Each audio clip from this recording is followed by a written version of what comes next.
విజయవాడ ప్రజల కష్టాలను చూసి గుండె తరుక్కుపోతుంది. చిన్నపిల్లలు, మహిళలు, వృద్ధులు ఈ వరదల బారిన పడి ఎంత నరకం అనుభవిస్తున్నారో వారి మాటలు వింటుంటేనే మనకు అర్థమవుతుంది.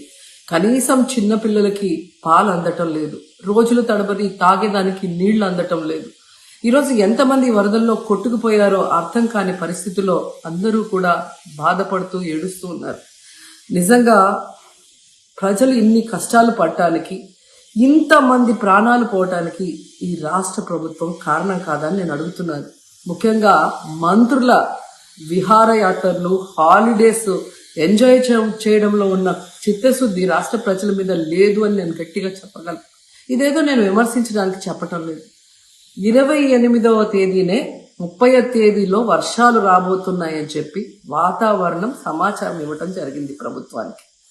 అయినా కూడా ముఖ్యమంత్రి గాని, మంత్రులు గాని ఎటువంటి సమీక్షలు చేయకుండా, ప్రజల్ని అప్రమత్తం చేయకుండా నిర్లక్ష్యం వహించడం వల్లే ఈరోజు ఇన్ని లక్షల మంది వరద నీళ్ళల్లో మునిగిపోయారు. ఇంతమంది ప్రాణాలు పోగొట్టుకున్నారు.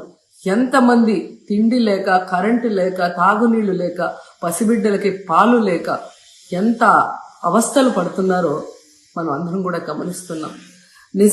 చంద్రబాబు నాయుడు గారి ఇంటికి 3 కిలోమీటర్ల దూరంలోనే ఇంత పెద్ద విపత్తు జరిగినా ప్రజల్ని కాపాడలేకపోయారు అంటే ఇది రాష్ట్ర ప్రభుత్వం, రాష్ట్ర ముఖ్యమంత్రి వైఫల్యం కాదని నేను అడుగుతున్నా. ఈరోజు కరకట్టు మీదున్న అక్రమ కట్టడాల్ని కాపాడటం కోసమే విజయవాడని ప్రజల్ని ముంచేశారు అనటంలో నిజం లేదా అని నేను అడుగుతున్నా. గంట ముందు ప్రజలకు చెప్పినా వాళ్ళు ముంపు బారిన పడేవారు కాదు. వాళ్ళని అప్రమత్తం చేసి ఒక సేఫ్ అయిన ప్లేస్ కి పంపించున్నా ఈరోజు ఇన్ని లక్షల మంది, దాదాపుగా 3 లక్షల మందికి పైగా 4 రోజుల పాటు కరెంటు లేకుండా, తిండి లేకుండా, చిన్న బిడ్డలకి పాలు లేకుండా ఈ విధంగా నీళ్లలో మునిగి అవస్థలు పడాల్సిన అవసరం లేదు. దురదృష్టం ఏంటంటే ఈ రాష్ట్ర ముఖ్యమంత్రి నుంచి మంత్రుల వరకు ఎప్పుడు ఫ్రైడే వస్తుందా, ఎప్పుడు హైదరాబాద్కి వెళ్దామా, లేదా ఎప్పుడు విహారయాత్రలకు వెళ్దామా అని ప్లాన్ చేసుకోవడంలోనే చిత్తశుద్ధిగా ఉన్నారనేది ఈ 5 రోజులు మీరు చూస్తే మీకే అర్థమవుతుంది.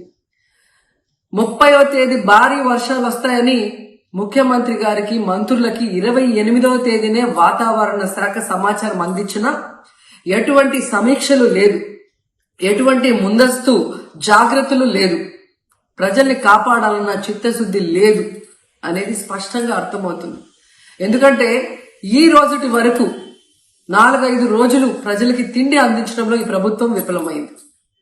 కనీసం ఇది జరిగినప్పుడు సీఎం గారు పనిచేయట్లేదు, వయసు అయిపోయింది. డిప్యూటీ సీఎం గారు, పంచాయతీరాజ్ శాఖ మంత్రి గారు కనీసం తన శాఖను అప్రమత్తం చేసి ప్రజల్ని కాపాడాల్సిన బాధ్యత ఉన్నా ఈ రోజు 5 రోజుల వరకు ఆయన అసలు విజయవాడ వైపే రాలేదు.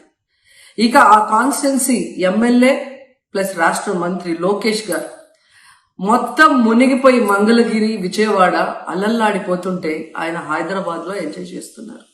ఇక హోంమంత్రి గారు తెలిసిన సంగతే. ఇక మున్సిపల్ శాఖ మంత్రి నారాయణ గారు ఈరోజు విజయవాడని ముంచేసింది ఈ మున్సిపల్ శాఖ నిర్లక్ష్యం కాదని నేను అడుగుతున్నా. ప్రజల్ని సురక్షిత ప్రాంతాలకు తరలించే విధంగా ఈ నారాయణ గారు రివ్యూ చేయకపోవటం వల్ల ఈరోజు లక్షలాది మంది నీళ్లలో మునిగిపోయారు. వాళ్ళందరూ కూడా ప్రభుత్వం ఎప్పుడు కాపాడుతుందా అని ఎదురు చూస్తున్నారు. అయినా వీళ్ళకి పట్టింపు లేదు. ఇక రామానాయుడు గారు ఇరిగేషన్ మంత్రి, కనీసం ముందస్తు రివ్యూలు లేదు. కనీసం వరదలు వచ్చి ప్రజలు మునిగిపోతుంటే బోట్లను కూడా కొనుగోలు చేసో రెంట్కి తీసుకొని ఆ ప్రజల్ని తరలించే కార్యక్రమం ఆయన కూడా చేయలేదు. ఇక ఎప్పుడు వరదలు వచ్చినా, భారీ వర్షాలు వచ్చినా ముఖ్యమైన శాఖ రెవెన్యూ శాఖ. అనగాన సత్యప్రసాద్ గారు ఈయన విహారయాత్రలో ఎంజాయ్ చేస్తున్నాడు.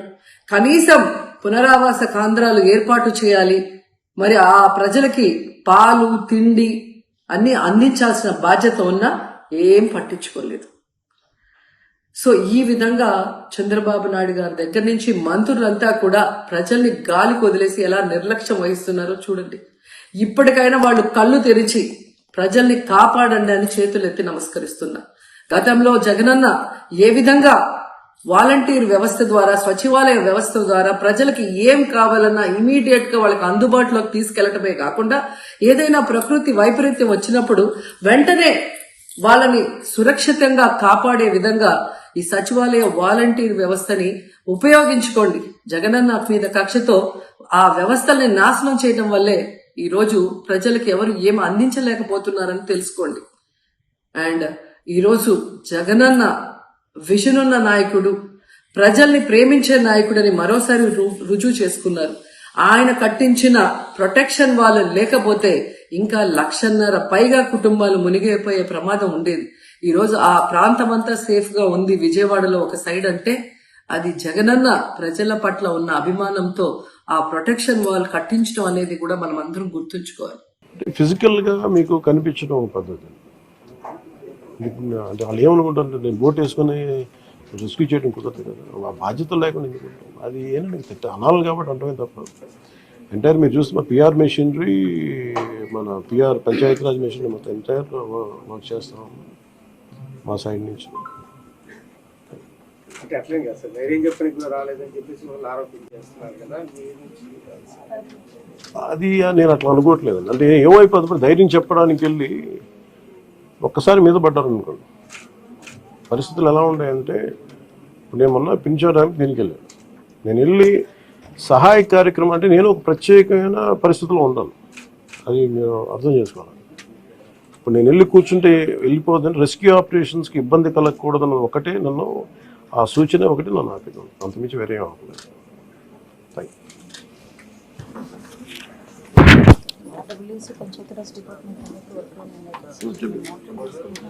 అలాగే అది చెప్పాను.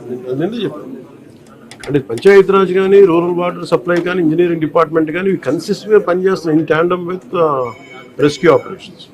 సో దాన్ని కూడా మీరు దృష్టిలో పెట్టారు.